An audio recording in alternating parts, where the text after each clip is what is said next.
morning guys, kakagising ko lang. Alas 7 na dito guys. Tingnan nyo. Ang lamig-lamig pa rin. Yuan, good morning. Guys, dito ako sa kusina. Luto ako ng dal. Kaya pala hindi siya palakit kasi hindi niya pala ito takip. Sabi natin, tapos magsaling na ako. Alas 11 na pala guys. Parang gusto ko yung sag niya. Bili kaya ako ng sag.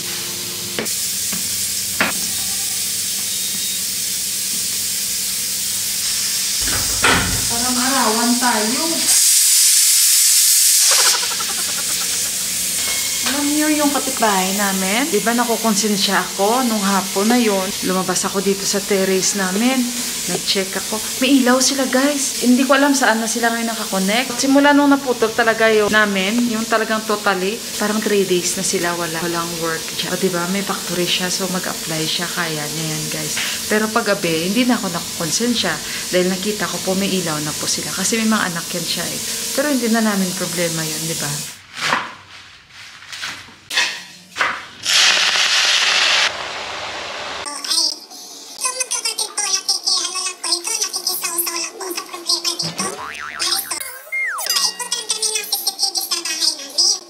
Guys, ito na yung sag. Masarap yung nabili ko. Hindi siya mapait. Kasi minsan guys, mayroong mga magugulang na rayo sag dito. Rayo sag ang tawag nito. Yung parang mustasa sa atin.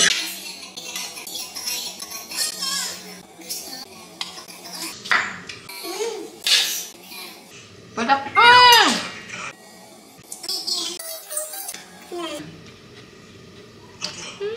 Kakain kami ng Dipak. Guys, kakain na ako. Diyan na si Dipak, pababa na siya. Papad, parang tinapay to guys. Parang tinapayan siya. Paborito ko talaga to guys.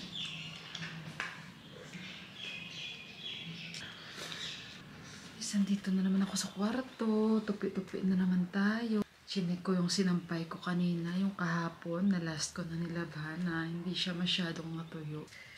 Hindi ko alam kung makakapunta ako sa kanila ni Mandira. Nag-clip pa pala. Guys, alas 3 na dito. So, bababa tayo kasi sabi ko, gusto kong mag-request kay Dipak bukas na magluto siya ng biryani. Kasi masarap yan si Dipak magluto ng biryani, guys.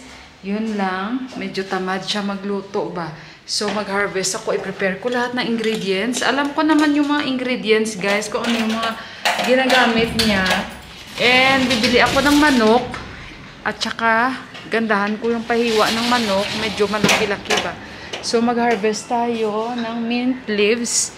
Kasi nga, bihira dito sa area namin. May nagbebenta. Pero alam nyo ba ang mga mint leaves dito?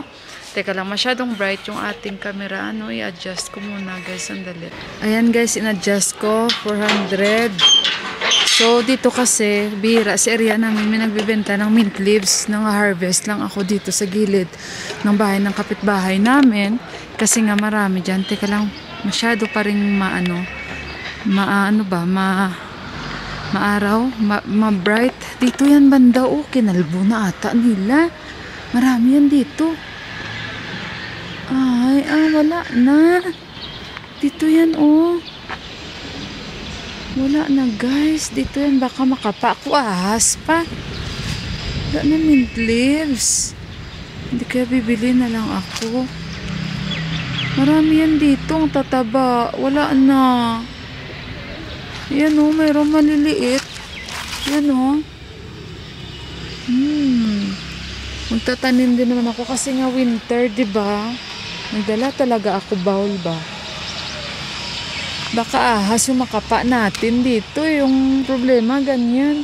Wala. Guys, kung mangyari nito, bibili ako. Kasi dito yan eh. Pwede kang mang-harvest. Marami yan dito. Kaso lang, banda dito. Kasi mga ahas dito. Pero dito kami talaga nakuha. Nakita nyo naman, diba?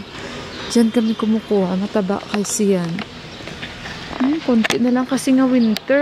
Ayun, bibili na lang ako, maghanap na lang ako. Marami akong gustong bilhin, yung isda, bibili ako. Kasi nga sabi, nung nagbibenta, tumawag siya kay Deepak, may tilapia.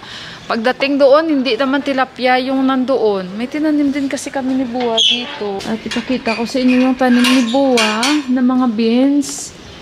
Sabi niya sa akin, titingnan ko. Yan, ayusin ko yan dito. Nakakamiss si Buwa. Kasi pag nandito yan siya yung mag-aayos dito. Ito na yung tinanim ni Buwa, guys.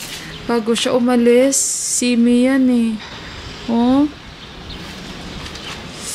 Yan. Ito yung mga beans, oh. Nilagyan ni Buwa. Yun, doon. Magtanim siya 1, 2, 3, 4, 5. Yan, 6, 7. 7 tinanim ni Buwa. Yan. Yan yung kapitbahay namin, oh. Ang dami nilang tanim, oh. Ng mga ano. Ito.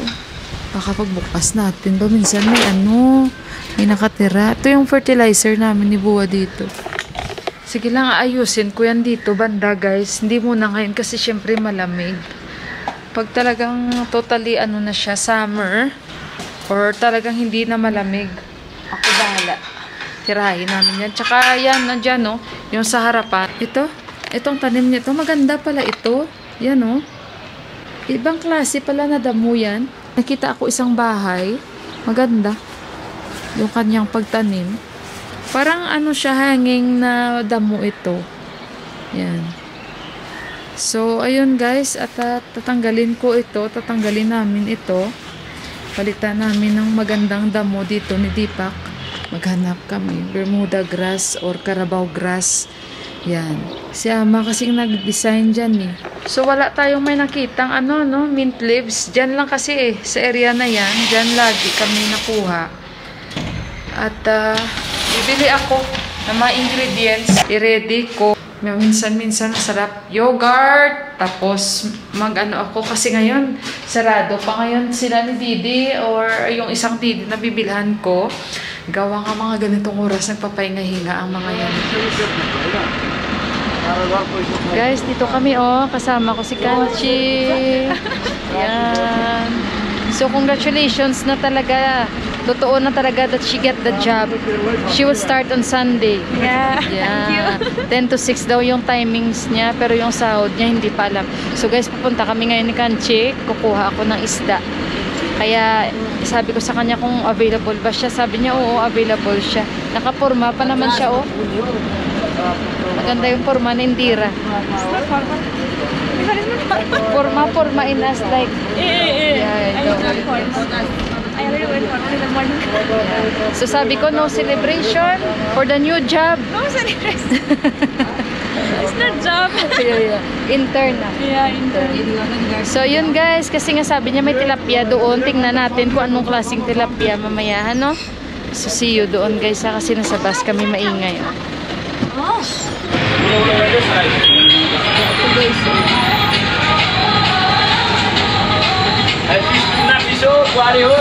Tuna fish हो?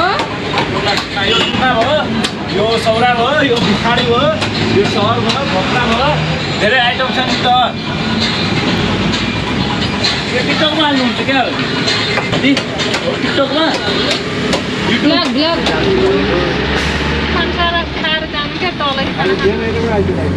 Guys, nandito na kami ni Indira sa bus. Sobrang sikip. Pati kambing guys, napasakay na rin dito. Shit, 3 kami dito sa upuan, no? Kasi lilipat din naman kami mamaya-maya. So it's not much packet? Yeah. Puno. Yung kambing, no? This is Nepal. Yeah, this is Nepal. How many goat? 3? 2 daw yung kambing. Goat is also in the bus? Yeah. Maybe may fish. Baka yung isda, it will spread here. Sabi ko baka yung isda natin magkalat na dito.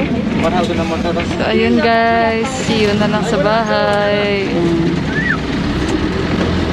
Guys, nandito na ako and naghiwalay lang kami ni Indira guys. Gawa nga ng kailangan niya ring umuwi and sabi ko nga kain muna kami magkape. Or dito, kain kami ng tinapay. Sabi niya, wag na Ate Mila kasi nga late na daw sila kumain dalawa ni Mandira. Mandira galing sa interview. So, congratulations kay Kanchi. May work na po si Kanchi. Start siya sa Sunday. 10 to 6 daw yung timings niya. So, ngayon talagang sinamahan lang ako ni Kanchi, Indira. At least guys, meron ako isa sa Bawan mamaya hanggang bukas na ito guys. Grabe ang traffic doon. Banda sa school nila ni Yuhan. Hindi ko rin pwedeng sunduin si Yuhan kasi may extra class sila. May violin lesson sila ni Yuhan. Ayan guys, so kumain agad ako ng orange.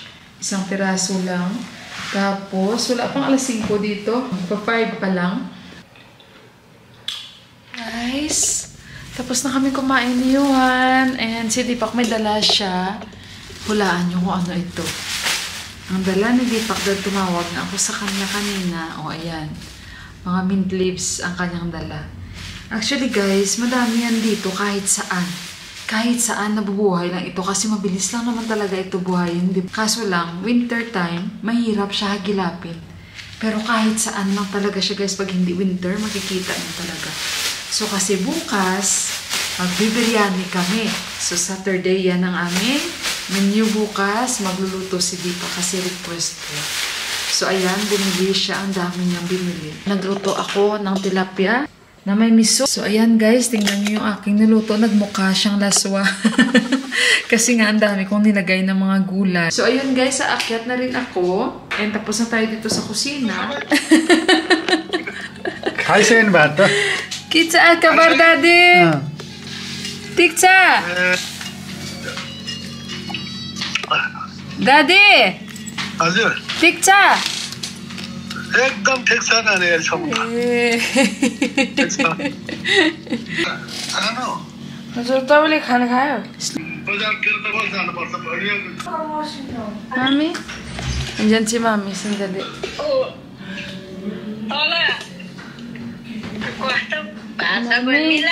Mami! मिला Kitsa kabar Mami?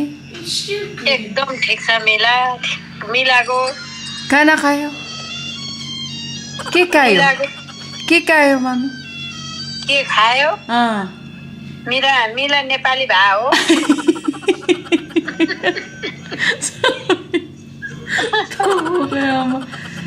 Ke kayo? Rice Rice? Rice rice chicken अनि साग अनि मिला तल मैले रोपेर यो चिसो छ नि अहिले त Ay, lipat si Magdania. Sabi ko magtatanim mo. Ayun guys, nag-usap kami. Si Ama, okay lang. Si Luan, mahawak daw siya. Okay lang anak, ah. Why you have too much camera for vlog? Ganyan si Ama guys pag nag-uusap. Grabe yung concern niya talaga sa amin dito. Ganyan talaga siya sa akin. Kita nyo, anong sabi niya? Miss na daw niya kaming tatlo dito. Ganyan si Ama guys. Yung kami lagi yung iniisip niya. And napaka-bless namin sa kanila. Kita nyo si Pua. At basta, Mila, ganun lang si Buha sa akin. And napifeel ko na miss niya rin kami. Alam niyo ba, parang may kumakagat dito sa akin, no? Kasi may problema din ako, guys, no? Ayan, parang ang dilim ng aking camera. I-ano natin yung brightness. Kasi alam niyo ba, guys, yung buhok ko, ayan na, lumiwanag na. Ayan, no, yung dito ko. Ang buhok ko guys, pag hindi yan nakatali, pag pumunta yan dito, kaya hindi ako nagbabangas. Nangangati guys ang balat ko. Kaya kung makikita nyo ako lagi na nakaganito, komportable ako niyan at hindi nangangati ang mukha ko. Kasi today, yung buhok ko bagsak siya. So, lalong-lalo pag lumabas ako, grabe yung alikabok. Parang feeling ko buong mukha ko nangangati. At ang aking anak, hindi ko alam pa anong ginagawa niya. Tingnan natin yung bata guys. Because it's clean. Hang this first and get hanger. This was wet dry, no like my purse. You squeeze pa. Like this. So you squeeze until water will disappear. Squeeze. Like this, anak. Naturuan ko yan siya, guys, kasi malaki na siya. And kita nyo, inahanda niya na yung susuotin niya bukas, ganyan si Yuhan. Yung bilas ko na isa, andun din. Hindi kami yan masyado nag-uusap guys, ng mga bilas ko. Kasi, wala lang. ano lang kami, alam niyo yun, very civil na kami, hi, hello, ganyan.